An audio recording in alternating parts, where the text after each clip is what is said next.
Okay, January 28th, 2019, just before 11 o'clock in the morning. Probably going to pause here in a minute and listen to you. Sarah Sanders. I think she's doing a press conference, so that is always cool.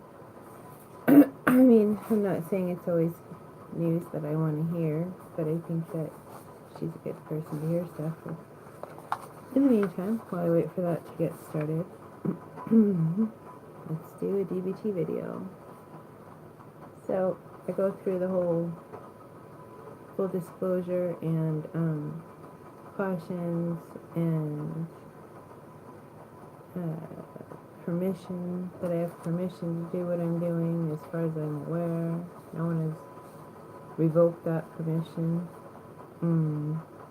And that I'm not a counselor or a therapist. You watch at your own risk. I am a practitioner to some degree of these skills, and they've helped me a great deal. So I'm reading them, my workbooks, and giving advice. Or not advice, but like my experience, relating my experience. I think that it's, I don't know, that's called something. It has a word.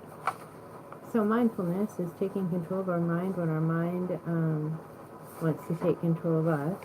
Only these guys have a better definition.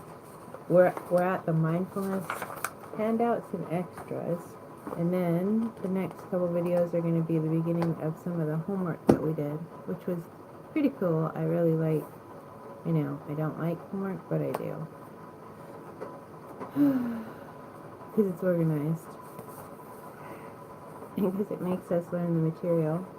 I need some glasses so I can see the material.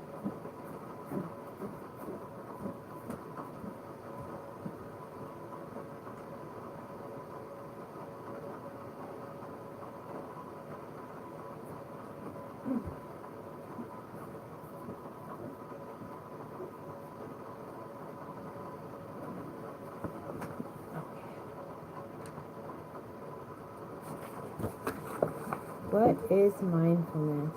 Besides my dog saying, The official version. Mindfulness is focused awareness of the present moment. Mindfulness lets us be fully conscious of a simple sensation like the warmth of sunlight, or of the complex interplay between our thoughts and feelings. By tuning into which sounds like it does sound like not that complex, but there's actually a homework in the motion regulation where you track just one thing in these little bubbles. It's amazing how complex just one action or thought can be when it's broken down. Pretty interesting. By tuning, what is mindfulness? One thing. By tuning into mental processes, we are able to recognize that our thoughts are just thoughts. They don't necessarily represent reality. We can observe them rather than being subject to them. Mindfulness lets us absorb the richness of the moment instead of going through life with half of our attention on the past or future or our own mental chatter.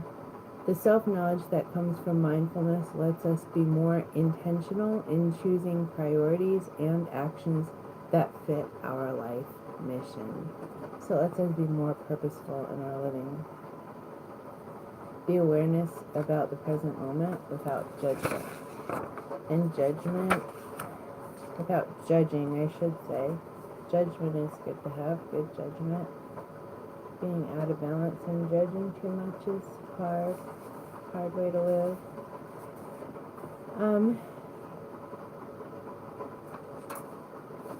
Easy ways to integrate mindfulness into your day.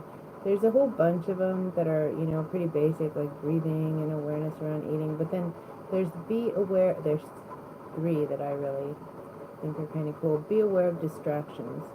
Along with awareness, the idea of focusing is central to practicing mindfulness. There are so many distractions that can suck us in and not only dilute our effectiveness at whatever we're doing, but can also challenge our ability to relax and really enjoy. Notice how technology has insinuated itself into every experience. Technology always gets the blame, but frankly, technology just makes the insinuations much more trackable. Actually, it's fabulous. I love technology. I'm like the anti-social person. Anti-social social media user. But I love the technological aspects of being able to understand the various insinuations, for sure. Yeah, that's punny, because, yep, punny me. Minimize your distractions. Technological or distracting, frankly, the original distraction is distracting people that come around and want to socialize socialize with you, of course, not socialize on you. So yeah, they can come around as religious people taking your space and your time. They can come around as people that want you to go to the bar and, hang out when you should be hanging out with your family. And yeah, there's another part in here that's about values. Like, it helps us define what our personal values are. So that helps make a wall, if you will, against distractions that are not in your best interest. Even though sometimes they look like they're in your best interest, sometimes they're not. My grandma's always like, don't look a gift horse in the mouth. I'm like, well, how are you going to know what kind of shape its teeth are in and whether you want to accept the gift or not if you look in its mouth, right? Don't be scared. Be ready to just say, no, thank you. That gift horse is nice, but it's ready to be boiled. Sorry. All right. But practice gratefulness. So when you're refusing the gift horse, you just say, no, thank you. Thank you, but no, thank you. Practice gratefulness. We are bombarded with information about how the rich and famous live.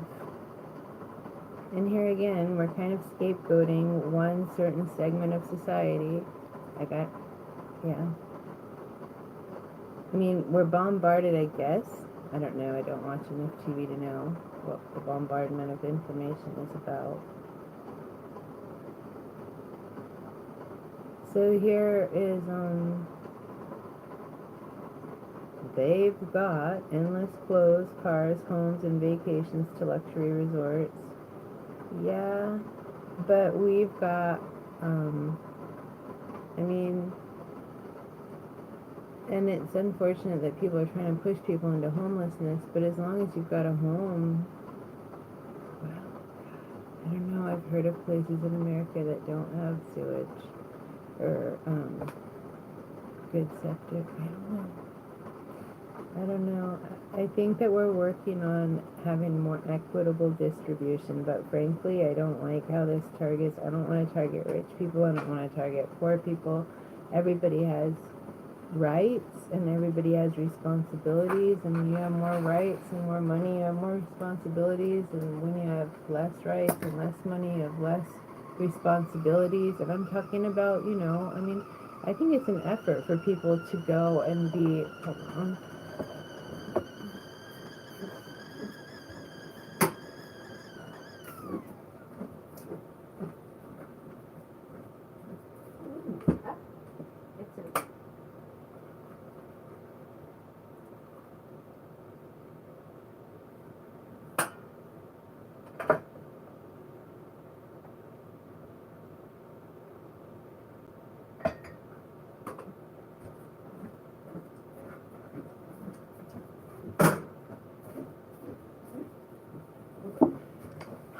So it's an effort to regularly go and do things on a regular basis, and it's unfortunate when I see a lot of people take things like being a member of city council or working in the community garden or whatever as some sort of like privilege, which it is. It's a privilege, but it's also a responsibility. But I've seen the volunteer efforts be sat on by the very same people that own the establishment. So that's pretty much why I'm a little bit unhappy with NGOs, because they're kind of a sneaky way as far as I can see, for the very same people that are in charge of owning every other aspect to own the same things. And so what it has to be is people gradually becoming more in tune, and this is my opinion, in tune with responsibility and also the rights. Like, it's a two-sided coin. That's another reason I'm always like, this is why I like President Trump. I feel sorry for him. I'm sure he thinks I'm like the worst.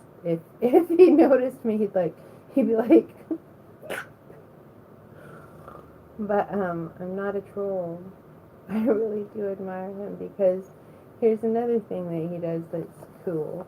And actually, this is why I'm not bragging about Betsy DeVos.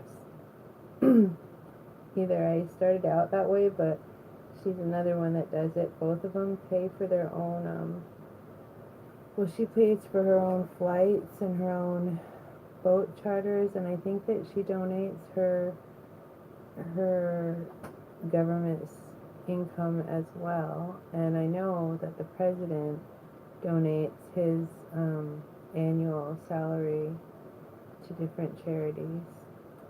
So, and I definitely think that there should be the salary there, so that people like AOC Cortez, Ocasio-Cortez, I can't get that first A part right, I'm sorry.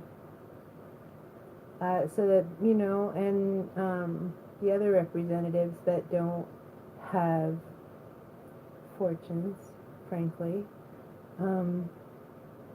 also have a chance to represent the people. But it's the balance. This is so dithery, but that really, I didn't read all the way through that before. I thought it was going to be like, practice gratefulness, be grateful that we have heat, be grateful that we have water, be grateful that we have, clean air and sunshine and clothing that's relatively hole free, although I notice I've got holes in this too.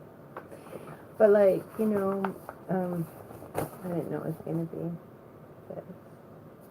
So let me look at it before I can see if it's going to trigger me in any other way, and then I'm going to get to the part where it says exercise is a good thing. I hope it says that. That's what it says. In bold, it says exercise.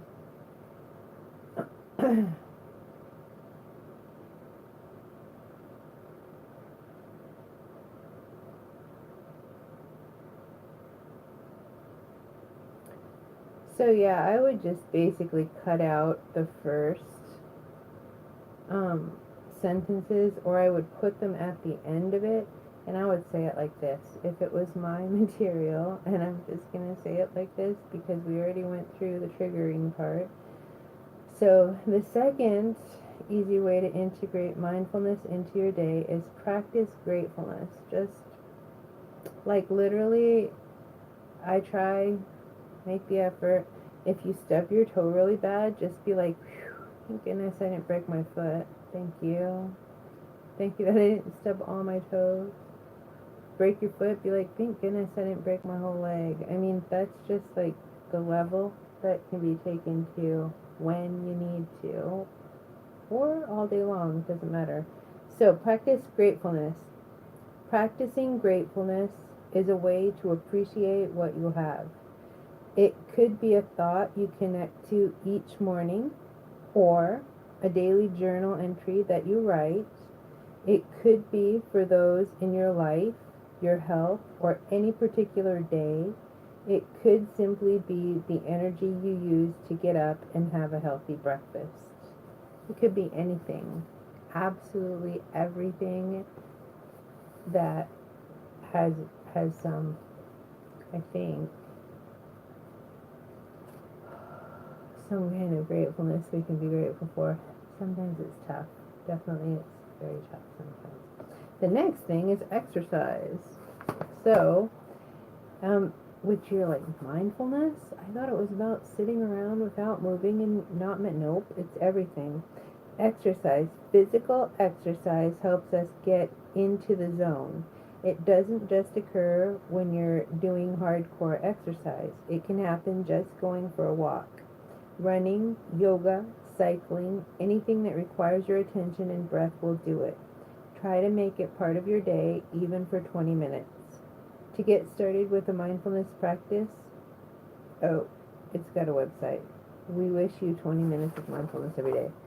This is by the contributing writer Karen Fabian, certified Baptist yoga teacher, founder of Bare Bones Yoga, retrieved from her website, I think it might be, http, then the slashes and the colons, mindfulhub.com.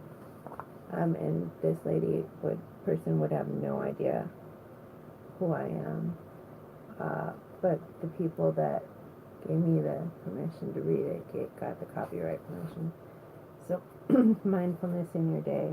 And that's a website that you can check out. http / or / this one. mindfulhub.com.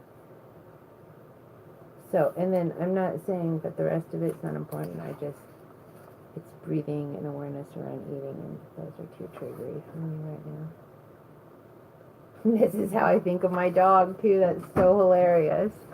I'm like, his name's Mindful, and it either means mindful of his own thoughts or mindful. I'm like, that's mindful when he's good, and I thought about naming him Trouble.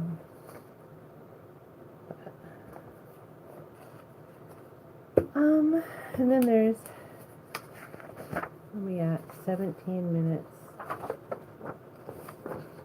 We'll just do the two comedy things, and then 7 easy ways to be mindful every day, and the next thing. This is a secretary lady, and underneath it says, I can't worry about that now. I'm worrying about something else. Because mindful is one mind voice. And then this, I'm not sure what this is. I guess mindfulness redacted. I don't know.